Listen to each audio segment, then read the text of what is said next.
বিরাট কোহলিকে বিদায় জানাতে আইপিএল দর্শকদের ভিন্ন আয়োজন। আইপিএল এর রয়্যাল চ্যালেঞ্জার্স বেঙ্গালুরু বনাম কলকাতা নাইট রাইডার্স ম্যাচে এক অদ্ভুত দৃশ্যের সাক্ষী হলো চিন্নাস্বামী স্টেডিয়াম। চারপাশে যতদূর চোখ যায় শুধু দেখা যায় সাদা রঙের ঢেউ, যেন ক্রিকেট মাঠ নয়, এক আবেগঘন শ্রদ্ধাঞ্জলি সভা। কারণটা একটাই, বিরাট কোহলির টেস্ট ক্রিকেট থেকে অবসর। কিছুদিন আগেই বিরাট কোহলি হঠাৎ করে ইনস্টাগ্রামে টেস্ট ক্রিকেট থেকে অবসরের ঘোষণা দিয়েছেন। কোনো ফেয়ারওয়েল ম্যাচ ছাড়াই এমন বিদায়ে হতবাক হয়ে পড়েছে গোটা ক্রিকেট দুনিয়া।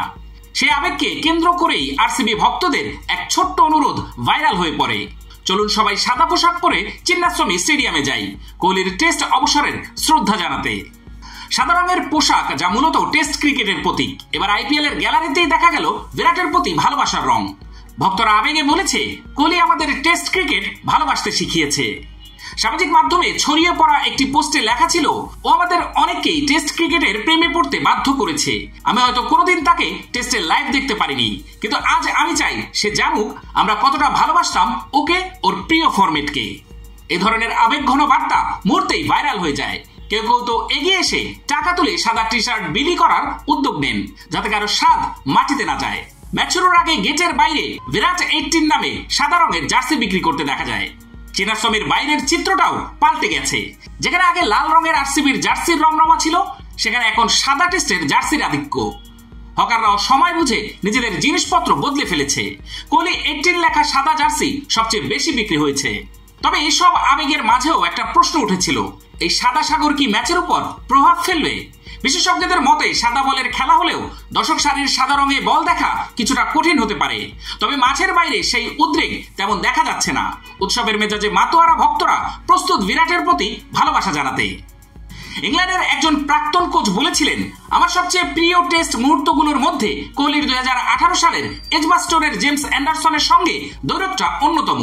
তিনি আরো বলেন, ও শুধু একজন খেলোয়াড় বা অধিনায়ক ছিলেন না, বরং একটা অনুপ্রেরণা। ও আমাদের বিশেষ মুহূর্ত উপহার দিয়েছে। আইপিএল 2025 আসরের মাঝপথে বন্ধ হয়ে গিয়েছিল ভারত পাকিস্তান উত্তেজনার কারণে। সেই বিরতির পর আবার শুরু হলো আইপিএল। আর প্রথম ম্যাচেই বিরাটের আবেগঘন বিদায়কে কেন্দ্র করে এমন নজিরবিহীন শ্রদ্ধা অনুষ্ঠান। বিরাট কোহলির পরিসংখ্যান যত বড়ই হোক না কেন, আজকের চিন্নাস্বামী এই সাদা সমুদ্র প্রমাণ করেছে, কোন কোন ক্রিকেটার কেবল রান বা শতক দিয়ে নয়, মানুষকে স্পর্শ করে আবেগ দিয়ে। আর সেই আবেগই মুখরিত হয়েছে হাজার হাজার গলায়, হাজার হাজার সাদা পোশাকে। আইপিএল এর প্রথমার্ধে আরসিবি দুর্দান্ত ফর্মে ছিল। 11 ম্যাচে 16 পয়েন্ট নিয়ে পয়েন্ট টেবিলের দ্বিতীয় স্থানে। তাদের ব্যাটিং লাইন আপে Kohli, Phil Salt, Liam Livingstone এবং টিম ডেভিডের মতো তারকারা রয়েছে। তবে দেবদত্ত পাট্টিকালের চোট এবং জশ হ্যাজেলউডের অনিশ্চয়তা দুশ্চিন্তার কারণ ছিল। কেকেআরের কথা বললে 12 ম্যাচে 11 পয়েন্ট নিয়ে তারা ষষ্ঠ স্থানে। তারা ব্যাটিং ধারাবাহিকতার অভাবে ভুগছে। যদিও বরুণ চক্রবর্তী ও সুনীল নারিনের বোলিং তাদের প্রতিযোগিতায় রেখেছে, মঈন আলীর অনুপস্থিতি তাদের জন্য বড় ধাক্কা।